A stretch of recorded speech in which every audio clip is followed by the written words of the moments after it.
सोचो अगर हवा रुक गई तो क्या होगा। सोचो अगर किसी ट्रेन का सफर 2000 किलोमीटर है और वो 400 किलोमीटर पर जाके ही रुक गई तो क्या होगा। सोचो अगर पूरी पृथ्वी का पानी समंदर में ही जम करके एक जगह पर रुक गया तो क्या होगा। सोचो अगर डॉक्टर ऑपरेशन करते करते बीच में रुक गया तो क्या होगा। सबका एक ही जवाब है कि उनका होना ना होने के बराबर हो जाएगा। धरती घूमने से रुक गई तो उसके होने का कोई फायदा नहीं, असंतुलन हो जाएगा, जीवन समाप्त हो जाएगा।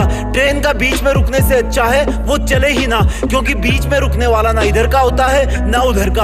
अगर नेचर में हाइड्रोलॉजिकल साइकिल यानी कि जल चक्र बंद हो गया तो भी जीवन समाप्त हो जाएगा। और अगर डॉक्टर ऑपरेशन करते हुए रुक गया तो फिर उसका बेहोश मरीज कभी भी होश में नहीं आएगा। अगर शुरू कर दिया है तो खत्म करके छोड़ो, अपना मकसद पूरा करके छोड़ो, चाहे कितना भी बड़ा सेक्रीफाइस करना पड़े। तुम्हारा हमेशा मेहनत करना ही तुम्हारे जिंदा होने का सबसे बड़ा सबूत है। और अगर लाइफ में तुम कुछ नहीं करना चाहते तो जियो एक मुर्दे की तरह, जिंदा लाश बनकर। हमेशा काम ना करने के बहाने ढूंढते रहना।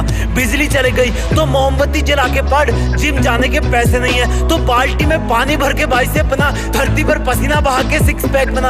अगर मोबाइल में नेटवर्क नहीं आ रहा तो किसी और के मोबाइल से बात कर, खत्म कर और काम पर लग जा। वेट मत कर नेटवर्क के आने का। अगर स्टैंड पर बस नहीं आ रही तो भीड़ से थोड़ा हटकर स्मार्टफोन में खोए हुए इंसानों की तरफ देख के सोच कि तू आज इस भीड़ का हिस्सा क्यों है। नहीं चाहता था ना तू भीड़ का हिस्सा बनना, तो फिर जो शुरू तूने किया है उसको खत्म कर। चाहे तू किसी भी टाइम में हो, किसी भी जगह पे हो, किसी भी मौसम में हो। बड़ी बड़ी दिक्कत यह है कि तुम बार बार घड़ी की तरफ देखते रहते हो। क्या देख रहे हो? अरे वो नहीं रुकने वाला।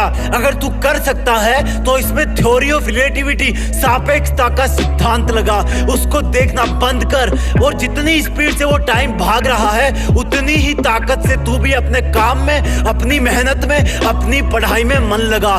जब तुम भी नॉन स्टॉप मेहनत करोगे तभी तुम टाइम के साथ ढल पाओगे। किसी महान काम को अंत तक अंजाम देने के लिए लगातार काम करना पड़ता है। अगर कोई महाराजा युद्ध करने जाता है तो वो अंत तक लड़ता है, जब तक वो विजेता ना बन जाए या फिर जब तक उसके प्राण ना चले जाए।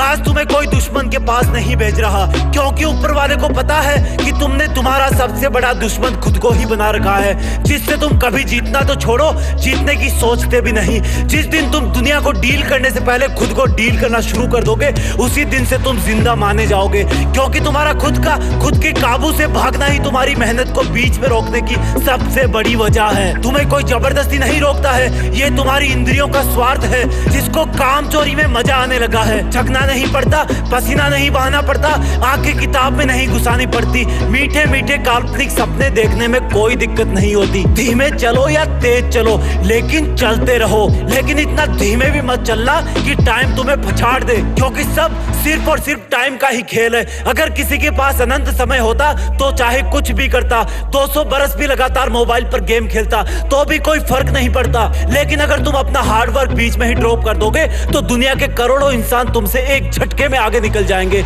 लोगों की कमी नहीं है यहाँ, सब आगे बढ़ना चाहते हैं, लेकिन सिर्फ कुछ ही लोग हमेशा आगे बढ़ने को सीरियसली लेते हैं। वो लोग हर कंडीशन से ऊपर होते हैं, उनके अंदर के हार्मोन हमेशा उनको एक ही डायरेक्शन में पुश करते हैं कि कुछ भी हो जाए, जो मकसद मेरा है उसके लिए हमेशा मेहनत करूंगा, कभी नहीं रुकूंगा। मैं हमेशा सिर्फ वही बहाने ढूंढूंगा जिससे मैं इस दौड़ रहे वक्त के साथ चल सकूं। मैं अपने इस अंदर वाले इंसान को मेरा गुलाम बनाऊंगा, ना कि गुरु, क्योंकि जितने भी सफल इंसान हुए ना उन्होंने हमेशा मेहनत करी है, वो कभी रुके नहीं। उनके लिए भी यही भीड़ थी, यही मौसम थे, यही शरीर था, और अगर करना चाहते तो उनके लिए भी कई बहाने थे। वो लोग मोटिवेशनल स्पीच सुनते थे या नहीं सुनते उनका मुझे नहीं पता, लेकिन वो लोग कंसिस्टेंट थे, वो लोग लगातार काम करते थे, और यही राज था। आपकी जीत को फिक्स